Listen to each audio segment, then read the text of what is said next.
Hello my dear friends, this is a PaintyKat. My name is Catherine. First of all, I want to demonstrate to you paper I'm working on today. And this is a Hahnemühle. It's a size a little bit bigger than usual A4. And it's a demonstration version of tutorial.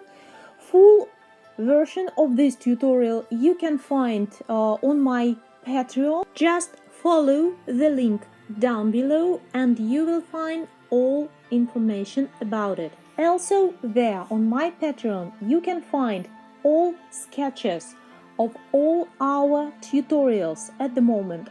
It's more than 100 tutorials available for you. You can combine it. Please check my previous video about how to work with sketch library. And about this landscape, I choose for this painting gouache. I like this kind of paints because in the end it's giving very soft pastel looking matte finish. Really like it. And if you never tried it before, probably you have acrylic paints. It's also can be done with acrylic with absolutely same steps. It's a kind of similar paints, have same amount of coverage, so just follow all steps we do with acrylic also. As usual for landscapes, we're starting with the sky. I like cobalt blue, and this landscape also will have this color. I choose it for sky. You can see sky color a little bit deeper on top, and it's going lighter and lighter to horizontal line. And I want to create some amount of clouds, fluffy, white, just, don't paint it too white. More explanations about technique, brushes I'm using, color mixing you can find on full version of tutorial. Again, this is a demonstration one, so I wanna explain to you most important steps, how we do it. About a light, for this landscape, light we have from the right side. We can't see a sun really here, and I don't wanna to create sunny, bright day. It's it's still cloudy a little bit, but above our heads here is just a light clouds. It's not really white. I mixed the blue inside, so you can see those small clouds, not that big and bright. And as soon as sky done in our view, at least from the first view, we can move further and start to background parts. We have hills, not one line. We will create 2 or 3 lines of background. In my view, it's just looking, more interesting, more natural. And we're following just our usual rule of air perspective. That means we can't really see the color of green hills very, very far from us. Mostly we can see something cloudy, bluish, grayish, and kind of light hills very, very far. As soon as lines going closer to us, we're starting to see color. And the color of hills, it's a green, so we're mixing green. I don't like to use just a black, I'm almost always mixing it with something. So for background hill, that's black, white plus blue, and the next line it's plus green, middle green. You can see there also a coastline, and I had in mind it's contain a little bit of sand, maybe grass, green grass, so I mixed a sand color. It's ochre and greens there together. And here we're gonna have a lake with a reflection, but before we're gonna create lake there, we have to complete trees, bushes on the left side of our landscape. In a full version of tutorial, I already described how important to choose to pick up proper size and type of the brush.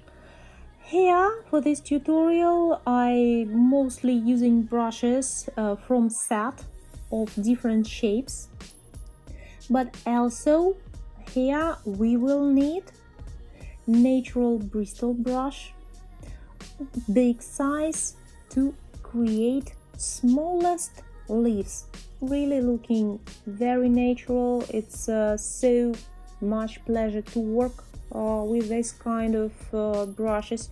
I already created some tutorials with this kind of brushes, especially with the snow. Trust me, snow, to paint with it, it's so much pleasure, and by the way so much fun, because snow will look fluffy. Also these leaves will look so tiny, so just amazing. About lake, it's a reflection, so we have to repeat sky color, but we reflecting from the horizontal line. So if sky going darker up, lake going darker down from the horizon. Reflection here kind of easy to create. Again, all instructions about it you can find on a full version. And we're going on a foreground. We're almost there. Here we have to create better contrast. Actually, highest amount of contrast we always leaving for foreground. Best colors, you can create interesting mixes, better detailing, everything for center of composition and for foreground. I don't recommend to you to use for sand yellow, because it's a kind of bright color. I like it, it's catchy, creating very sunny light, sunny spots. So keep it for foreground. For background, ochre, just enough. It's also will give those sun kiss color for grass. Grass will look not that fresh, not that green. Color will look more gentle and more yellowish, even with the ochre. Yellow, middle yellow, leave it for sand on a foreground. Look, probably you will think about this road. It's looking too yellow. Trust me, it's not. Just let it be till the moment we will pull up all details together. We can't complete painting area by area. You know, paint it completely one, move to another. It's never going like this. We're detailing some area, after we have to pull up detailing on other areas, and this way we're combining all composition together, creating really nice balanced look in the end. Now it's just a first layer of color everywhere. It's a green grass from the left and right side of our road. Remember, we have a light, so cast shadows will be followed from right to the left side. Make your decision about how we're going only from the moment when all white areas closed. You have color everywhere, at least in one layer. From this moment, you can make a decision, are this painting going good or not really? Even if you're not enjoying result in the process, don't stop, complete it. Only this way, following this way of painting, making each painting completed, you will go better and better with your painting skills. That's totally wrong to make your decision about your painting in the middle of the process. Trust me, you have to complete. Probably in the end, when all details will be combined together, you will change your mind and actually you will like the result. Let's see what we have in the future. Of course, it's a special brush, Zigzag Brush. It's again from a set of brushes, different shaped. We already used it before, right? We already know these brushes that have a zigzag, perfect painting grass, because in one touch you can create not just one brush strokes.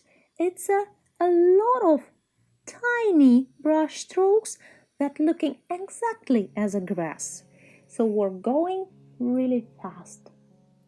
And we're going with the grass everywhere, dark and light, but keep in mind, light we have from the right. So from the right sides, all groups of green grass can be lighter, and from the left side can be darker. About bush, it's a really catchy detail right in the center. So we have to create it really interesting, because here, look, we have no catchy colors.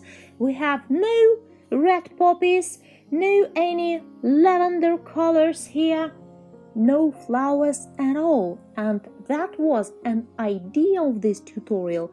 Use just greens, but different greens, different shapes, different shades. And when all this, put it together, it will look really interesting. First layer of dark green done for the bush in the center, but look, I didn't paint it with long strokes.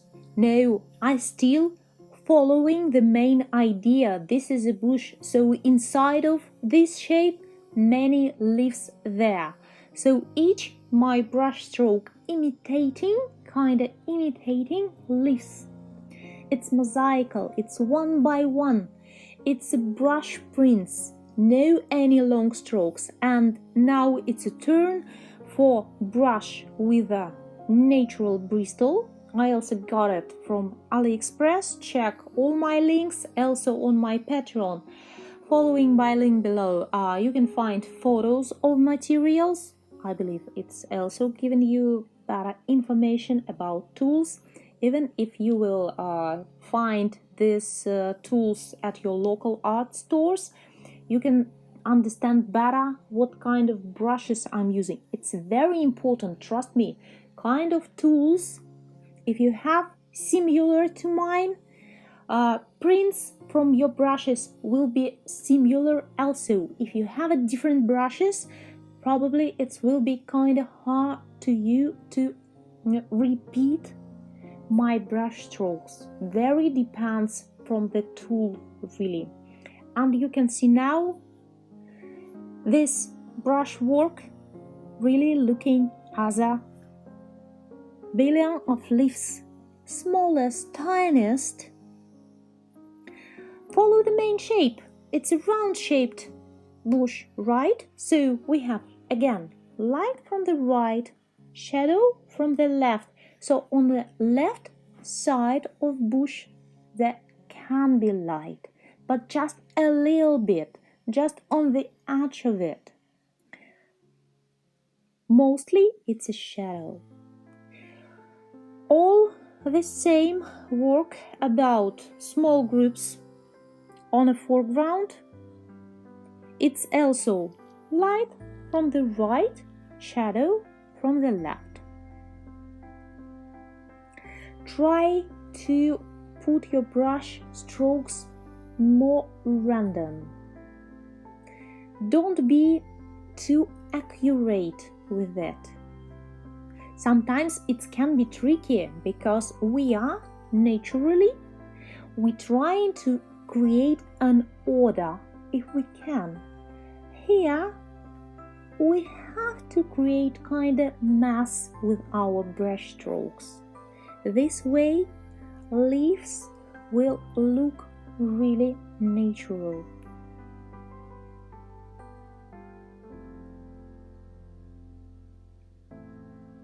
It's going fast now, right?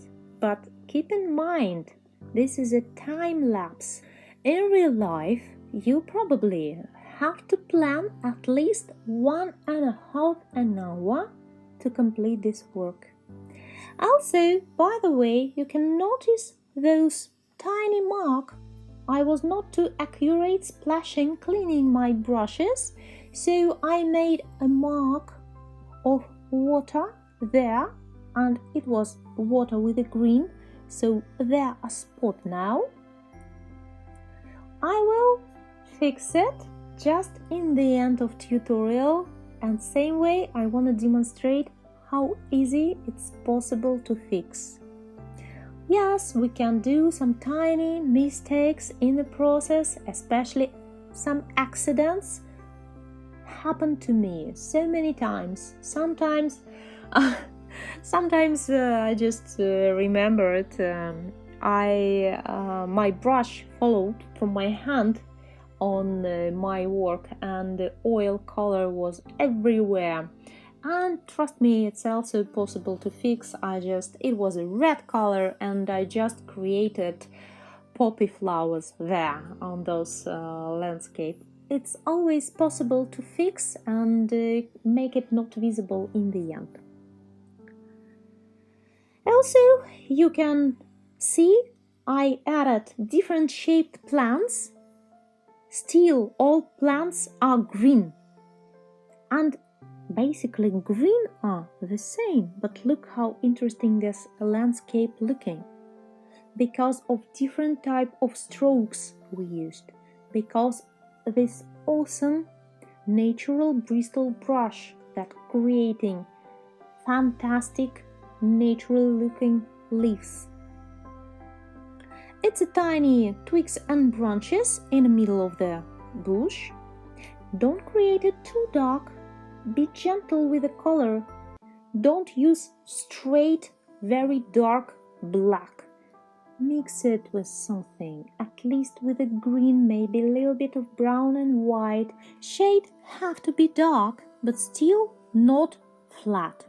You can see now I just created a tiny cloud on top of the spot, and my mistake fixed. Easily done, isn't it? Don't forget to sign up your work. It's still your own painting, even if you're following tutorial. It's a painting created with your own hands. And in the end, I want to demonstrate you some details I very like, because this is a texturized paper. It's looking more as a canvas. Really like it. And I want to show you how to frame this painting. I like to use standard sized IKEA frames. And let's see, if we painting on a normal A4 size, usually this size a little bit smaller for standard, for example, IKEA frames. See? White lines still visible. I don't like it. But look, if we will use size that a little bigger, it's just 1 centimeter difference between usual A4 and Hahnemuhle size. And look, that's just it. All white lines that type left on a paper, cover it with a passepartout. Let's put glass on top. It's actually a gift for my friend, so why it's framed already. I planned this frame for this painting. Let me fix it, and our tutorial done. I really hope, my dear friends, you enjoyed it. So join me on Patreon, follow the real-time version of tutorial. I will be really happy to see your paintings. Follow me on Patreon, share to me your paintings. Also, you can find me on Facebook. It was a PaintyKat, and I wish you all the best. Bye-bye.